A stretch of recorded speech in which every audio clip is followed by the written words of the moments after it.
Good day and welcome back to another Dbz Dokkan battle video.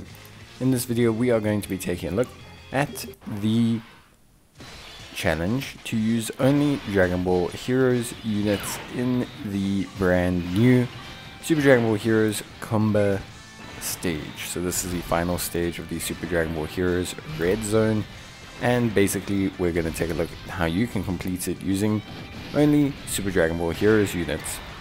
Now it's fairly straightforward in the sense that I don't think this red zone is as difficult as the other red zone that have occurred in the game. I don't think it's as hard as other red zones, so personally speaking I think it is relatively doable. It will require you to have one of at least 150, 170 or 200% Dragon Ball Heroes lead. So there's a couple options floating around. A lot of people have managed to do it with Robaloo, who's I think 150%, so you can do that. It just depends basically at the end of the day on how many dupes you have in some of the other units, and basically how you kind of roll with using certain units, and a little bit of RNG. It always comes down to a little bit of RNG in these stages, because if you crit every single time, things will be a lot easier. So yeah, there's a couple leads that you can use for this. There's Super Hearts, who I think is a great option. Then there is the Tech Super Saiyan God Trunks, who's also a decent option. Then you've also got Super Fu, who's also a pretty solid option. All of these are 150% above, and then you've got Robaloo. I wouldn't suggest using the Int Demon Goddess Toa. I don't think she's necessarily the best. And then of course you can use crossover leads, so you could use Physical Vegeta, I think you can get away with. Otherwise Super Saiyan 4 Limit Breaker Goku or Super Saiyan 4 Limit Breaker Vegeta are probably going to be your next best bets. So yeah, in terms of Cumber, obviously he starts as a strength unit, then moves into being an AGL unit, and then finally he moves into being a physical unit. So obviously we want to try and prioritize damage for the physical phase, but we also need to be aware of the fact that we have an AGL phase right beforehand, which can be quite dangerous for teams that are loaded up with a lot of strength units. So just be aware of that. Obviously in this situation you can kind of see that I'm loading up a tiny bit on strength units, but not too much. I think yeah, in terms of the overall kind of presentation of things, I do think there's, generally speaking, a pretty good premise around certain things. I think for me, for the most part, there is at least some kind of functionality to these kind of fights. Usually it's type based, so understanding what the final typing of the last phase is and building towards that, or understanding where your team is weakest and using items there. That's what I quite enjoy about Red Zone. You don't necessarily have to only use items in the last phase, similar to LGEs or Legendary Vegeta events, where obviously units just get progressively stronger. The Red Zone does start out pretty strong, and then they usually end up obviously stronger, but generally speaking, if you design your team well, you can kind of circumvent some of these things a little bit and have a pretty decent time. So yes, it is interesting, I would say, basically how to kind of prep for these sort of things. So yeah, overall I do think this challenge wasn't too bad. Personally, I do think there was a fairly consistent sort of premise when it came to these type of things. So yeah, pretty simple, pretty basic, but of course you do need the right units, and there are some alternatives for some of these units. So instead of bringing the Tech Golden Cooler, you could bring the Tech free-to-play Salsa, who's a very decent unit, I would say. Obviously, you see that I am obviously using Tech Salsa, but you might replace him with maybe Xeno SS3 Goku, for example. Maybe you might replace him with one of the SS4 Breaker units. It's just going to depend on what Dragon Ball Heroes units you have at the time. The free-to-play options are pretty strong, although I have included what I consider personally the 3 strongest for this stage in this team. Obviously, your Cumber, the strength one, he's pretty solid.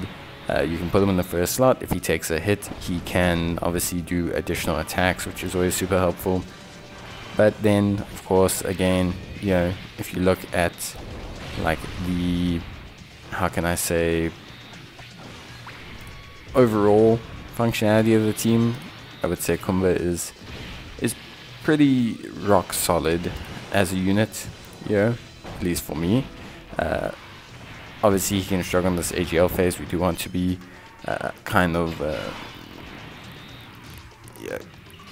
you do want to be kind of hesitant to just put him in harm's way, but I think he stacks fast enough that he's okay.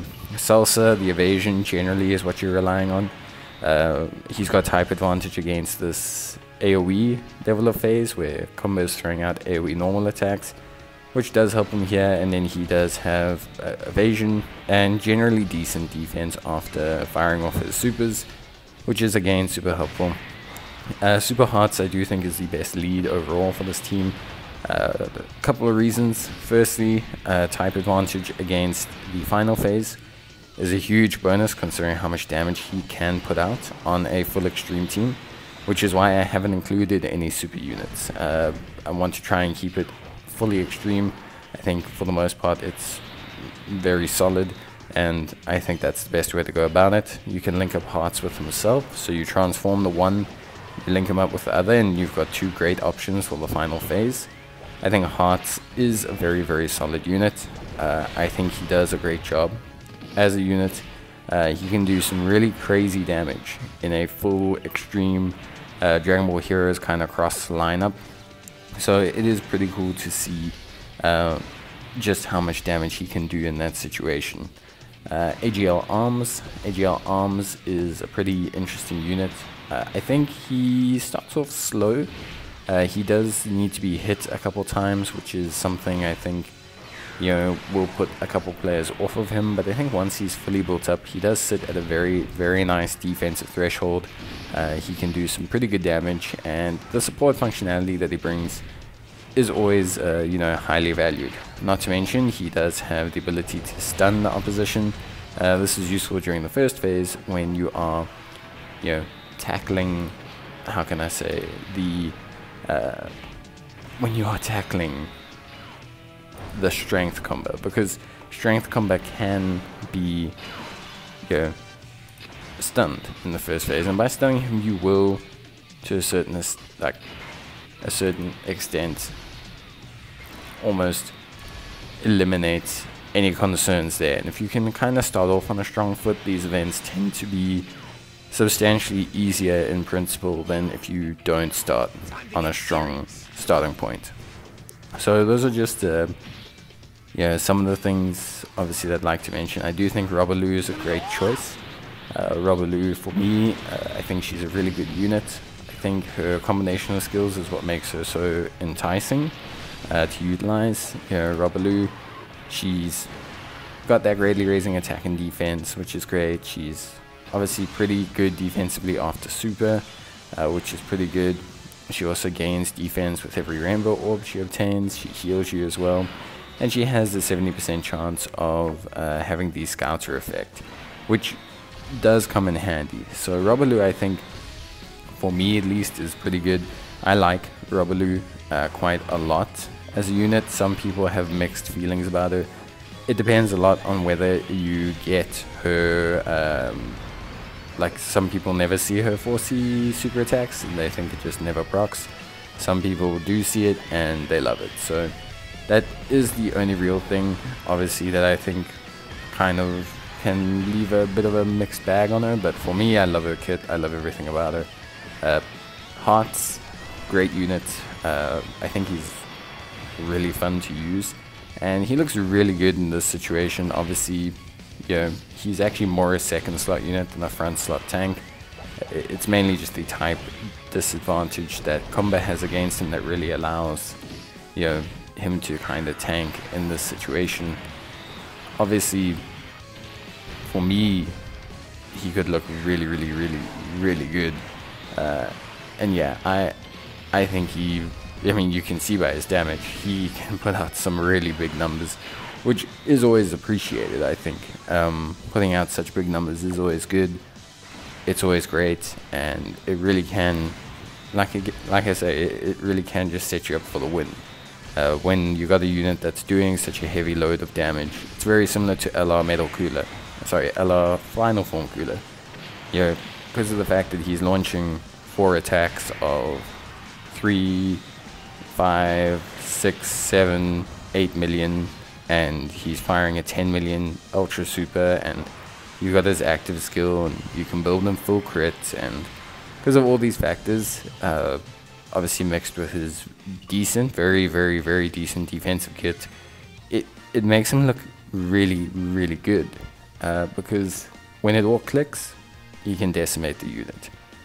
Yeah, that's it for this stage. Obviously I have technically done the challenge before, but I wanted to kind of show a different team build and just kind of run through some more options and variants for people. But that's it from me. Let me know how you do, and I'll see you next time.